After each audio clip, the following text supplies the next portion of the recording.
The FAA and other public agencies say they have no idea what plummeted from the sky and plowed into the ground near the Colorado River. It happened in May, and a number of eyewitnesses saw it. They also saw the flotilla of helicopters that arrived shortly afterward to retrieve whatever it was. The I-Team's George Knapp has kind of been looking into this mystery on the river. Now here with the latest. George. Well, I think we can rightfully call this a UFO crash since the object, whatever it was, is as yet unidentified. When we first reported on it back in July, we told you about a key eyewitness who had seen the crash up close and then dropped out of sight. It took a while, but we found him. He still doesn't want us to mention his real name, but he had plenty to say about the crash and what followed. According to eyewitnesses, the mystery object blazed out of the sky in the early morning hours of May 14th. In Bullhead City, former LAX police chief Frank Costigan noticed the turquoise light overhead. It kind of got bright, so naturally I looked up and I picked it up right about here, heading in that direction, and it went up like this speed, down behind that hill right there. I expected to hear the boom coming from somewhere. Elsewhere in Bullhead City, Brad Allen's son saw it in his telescope. And it was weird to him because it was going fast and it seemed to slow down and then picked up speed again. And it was really bright. Looked like it was darn near coming right at me. This fisherman was on a slow drift down the Colorado River south of the town of Needles when the large glowing cylinder plunged out of the sky. It didn't look like a meteor. I've seen meteors before. It looked like a plane crashing. The witness, who prefers to be known as Bob on the river, says the object slammed into the riverbank 50 or more yards west of his houseboat. It hit and it thumped. It didn't crash, it didn't explode. It went poof, a thump.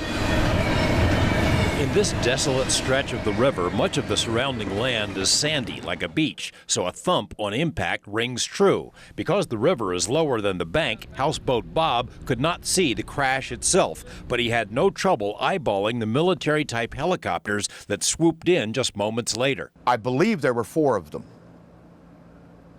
One kept its light on me, one kept its light on the front of my boat, two of the other ones were circling. The smaller choppers were joined by a huge sky crane similar to this one, which somehow attached itself to the crashed object, then hauled it away in formation toward the north. Minutes later, in Bullhead City, Brad Allen saw the aerial procession. I looked through the binoculars, and below one of them was a green object.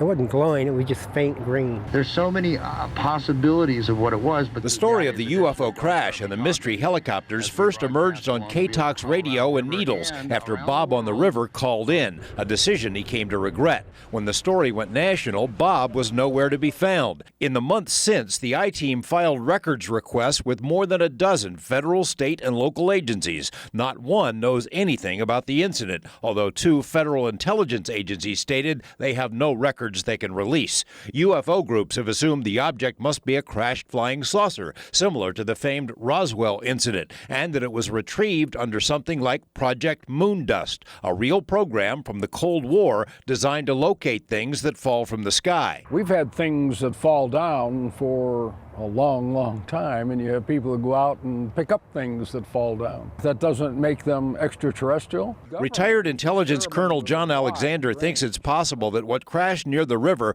was something being developed in secrecy by our military. His best guess, some sort of UAV, a pilotless warplane, the kind said to be in development at Area 51. Well, it's only unidentified to you. They know what it is, and there's also the possibility that lost control and it flew off the range. So it's not that far from Edwards or any of the test ranges. Lockheed Martin, for example, has conceptualized a number of super-secret, high-tech, unmanned flying machines capable of morphing into other shapes during flight.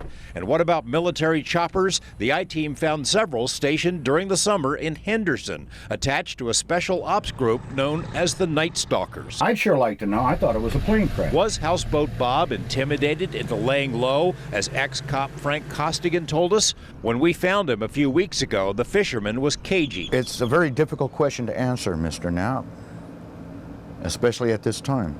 Privacy, you could say that. I mean, Obscurity. You don't want attention. Yeah. Oh, absolutely not.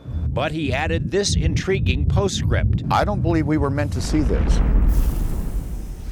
Houseboat Bob isn't the only person to feel intimidated. In the days after that crash, Needles residents say they had regular encounters with government agents in dark, unmarked vehicles, sort of like men in black, asking tough questions. That part of the story tomorrow at 11. We'll also take a boat ride with Bob to the spot where this thing came down. And on our website right now is a GPS reading from that spot in case you want to go out on your own UFO hunt. There are people getting out the door right now. Absolutely. Houseboat Bob, where'd he go when people couldn't find him? Well, he didn't go far. He basically turned off his cell phone and he floated around a bit. And there are all sorts of these nooks and crannies down there on the river, and he knows them like the back of his hand. He wasn't taken into custody or anything, but he won't say whether he was questioned or talked to. We're going to sort of get into that a little bit more tomorrow. Can't wait. Thank you, George. All right, thanks, George.